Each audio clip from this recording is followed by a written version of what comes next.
You searched how to buy shares of Republic Airways Holdings Inc. Republic Airways is a regional airline operating passenger flights for major carriers.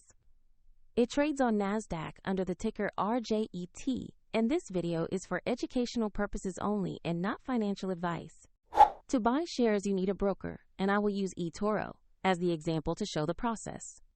After registering, you must verify your account, usually with an identity document, and add funds before you can place an order. Use the platform search bar and enter the ticker RJET to find the listing. Make sure you select the Republic Airways Holdings Inc. stock from the search results. Open the stock page to review basic company information and the price chart. Check the company name, exchange NASDAQ, and ticker RJET to confirm it is the correct asset. To place an order, click Invest. Enter the amount you want to buy. Review the order details and confirm the trade.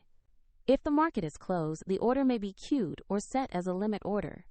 And if you lack sufficient funds, the platform will prompt you to add money before confirming.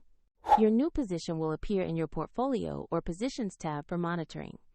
There is a link in the description to eToro if you want to follow the same steps shown here.